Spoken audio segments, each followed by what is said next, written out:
Welcome to the Indie Film Hustle Podcast, episode number 140. A film set becomes its own family, and all family dynamics come out during a shoot. The trick is hiring people who know how to handle that. Noah Bachman. Broadcasting from the back alley in Hollywood, it's the Indie Film Hustle Podcast, where we show you how to survive and thrive as an indie filmmaker in the jungles of the film biz. And here's your host, Alex Ferrari.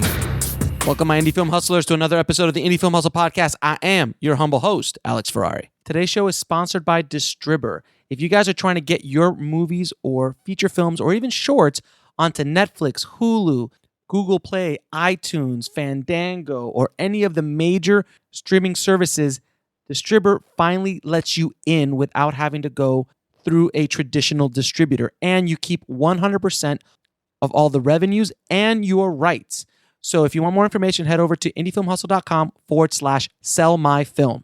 That's indiefilmhustle.com/sellmyfilm. The show is also sponsored by Hollywood Camera Work. If you guys are interested in learning how to direct actors and become a actor's director, Hollywood Camera Work has developed an amazing master course called Directing Actors. And it is almost 30 hours. And I've taken this course, and it is by far the most comprehensive directing actors course I have ever seen. So if you want to get access to this course, head over to hollywoodcamerawork.com and use the coupon code HUSTLE to get 30% off. That's hollywoodcamerawork.com and use the coupon code HUSTLE. So today on the show, guys, I wanted to talk about being on a film set. And it's something that a lot of us are on, and especially when you're first starting out, there's a lot of mistakes you make, things you don't know, secret languages that are spoken. And I've been blessed enough to meet a guy named Matt Webb. Matt Webb has worked on some big blockbusters down under over in Australia and New Zealand, working with George Miller on Mad Max, The Great Gatsby, Hacksaw Ridge, the new Pirates of the Caribbean, and Alien Covenant, as just to name a few. So the guy's been on some major sets, and he's an assistant director. And he wrote a book called Set Life, A Guide of Getting a Job in Film and Keeping It. And Matt is doing a lot of writing for Indie Film Hustle. We brought him on as a contributor. And, you know, sometimes I forget what it's like being someone that's just jumping on a set for the first time, since I've been on so many sets in my career. And it's really great to get this perspective. And he brought up a really good point, how to avoid some mistakes on your very first day on film set, which could be the most nerve-wracking time to be on a film set. I still remember when I got my first PA gig working on a show at Universal Studios Florida back in the 90s. The first day, you don't know what to do. You don't know mistakes. So he came up with 6 mistakes you should avoid. And I wanted to go over those mistakes because I think they'll be very helpful for a lot of people listening. A lot of the tribe who are new to the industry. So very first thing, and I think this is a great tip regardless of being on set or not, arriving late. If you're not early, you're late, and that's no question about it. You always try to arrive at least 15 minutes early to set. That shows hustle. That shows people that you're serious about being there. And that again goes throughout life. I always try to be early. If you're late, if you're on time, you're late, and you always should keep that in mind with all things, but especially on set, especially when you're going on your first day. Try to be there as early as possible, because I guarantee you, people who hire you will notice that. People who do hire do look at hustle, look at not complaining, look at whatever that you ask them to do, you just do. And those are little tips, those little side tips. And I might be throwing a couple nuggets out there as I go through these 6 tips of things that will help you get a job and keep a job. Next, forgetting names. This is something I need to improve on. I'm horrible at remembering people's names. I remember everyone's face, but it's very hard for me to remember names.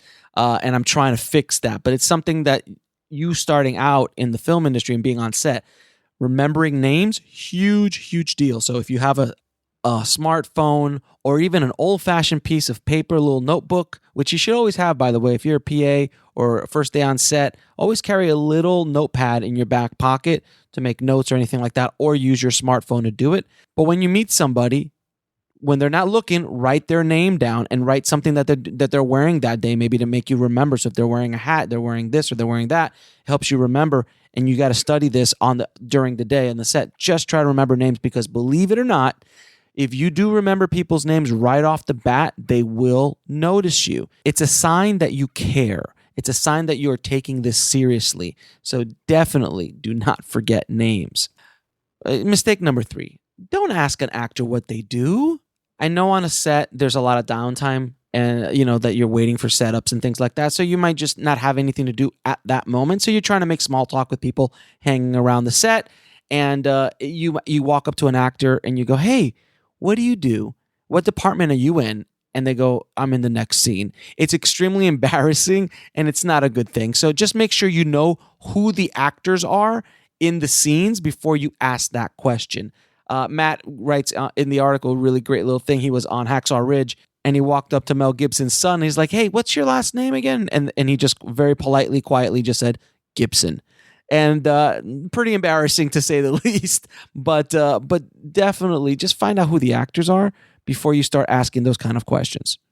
Mistake number 4, for God's sakes, don't let your phone ring in the middle of a take. That pretty much is the nail in the coffin. If you're a PA, an intern, a camera guy, anybody on set, if your phone rings in the middle of a take, you could have a Christian Bale blow up depending on who the actor is or the director or the producer or the DP. There's many department heads that will lose their freaking minds if a phone goes off. So for God's sakes, keep your phone on silent. Mistake number 5, walking through the back of a shot. Sometimes, depending on how big the set is, depending on how big the scene is, you might inadvertently be standing in the back of the shot. And believe me, this has happened to me on many of my shoots where I have a PA, a camera guy, a grip who doesn't have an awareness of where the camera is or what we're doing at that moment.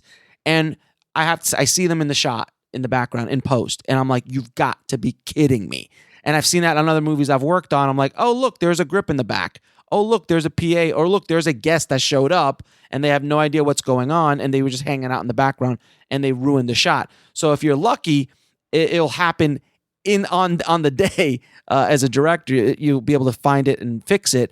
But if you're in post and you have somebody that's constantly sitting there, which I've seen happen, they got to spend thousands of dollars sometimes to clean that person out because it'd be too expensive to go back and shoot. So please be aware of where the camera is, what the setup is, and what's going on set. So whenever you're sitting down or hanging out, make sure you're behind the camera in a place that's safe, because you do not want to be the guy or the girl who is berated by the director or the producer or by a DP or a department head because you were just not aware of your surroundings and ruined a shot. You're talking about thousands and thousands of dollars, sometimes a minute, to be on some of these bigger sets. But on a film, even on an indie film, it's still a lot of every minute that passes is valuable. So please don't walk through the back of a shot. Don't hang out in the back of a shot. And the final mistake to avoid is standing in an actor's eye line. Now, for everyone who doesn't know what an eye line is, when an actor is working and they're acting in a scene and you're standing right where they're looking off camera, that could take an actor out of the moment that they're in, trying to create that magic that they're trying to create in front of the lens. So always avoid the actor's eye line. It's very disrespectful and it's an amateur move. You don't want to be in the actor's eye line. Now, some actors are cool with it. Some don't care. But some, like, as I said before, Christian Bale, that whole Christian Bale blow up was specifically because the DP was right in his eye line and he lost his crap. So do not be in an actor's eye line. It's just disrespectful. Don't be jumping around. Don't be looking at your phone in their eye line. Have some respect for actors. Have some respect for what they're doing. And I guarantee you, if you're new on set and you do it, you will get burned and you might not get hired again. So to avoid your eye line, just turn your back to them. You could turn your back to them, look down at the ground. Just don't look at their eyes. Don't stand right in the middle of the actor's eye line. Turn your back. Don't make any moves. Be still until the scene's done and then move if you're actually caught in their eye line. So do the best you can just to be respectful. And that's it, guys. Those are 6 mistakes that you should avoid on your first day on a film set. I hope that helps you a little bit. Matt's book, Set Life, is really awesome, by the way. And you could get a link to the book on the show notes at indiefilmhustle.com/140. So I hope this is helpful, guys. Please, if you like the episode, share it. Share it with everybody you can. Share it with all your friends throughout social media, email, whatever. Please spread the word. And by the way, you guys have been spreading the word. The podcast has been growing in leaps and bounds. I think those last 10 episodes of that Sundance series I did really kind of ignited a lot of people. Last week's episode, or earlier, the last episode, on why I edited on DaVinci Resolve for This Is Meg. That was a really successful podcast. Everyone's really talking to me about it and really like it. So please keep spreading the word. It's really helping out the podcast. It's really helping out the site. And at the end of the day, we're helping more filmmakers. And that's really, what I'm trying to do, is trying to get as much information out there, some real information out there as possible. So thanks again so much, guys. And don't forget that Meg is world premiering at CineQuest on March 4th at 3:20. Now, myself, Jilly, and a bunch of the cast and crew are going to be at the Saturday screening and the Sunday screening. Sunday, we have it at March 5th at 8:30 p.m., and then we've got another 3 screenings throughout the week. So if you're out in CineQuest, or you're near the San Jose, San Francisco area, or LA area, and want to make the trip up to CineQuest, it's a great festival, a lot of great information, a lot of great panels and workshops and stuff like that. Definitely check it out, and I'll put a link in the show notes to all the, if you want to buy tickets or want to get access to the world premiere, that would be great. I also have a lot of cool stuff coming because I'm a maniac and I apparently have no life, but I actually do, believe it or not.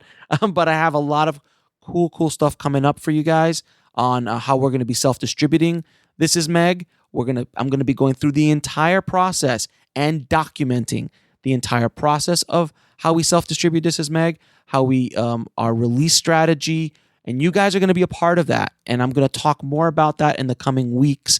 We're hoping to release This Is Meg in the summer for online, and I will talk more about where and when in the coming weeks. So, guys, as always, keep that hustle going. Keep that dream alive, and I'll talk to you soon.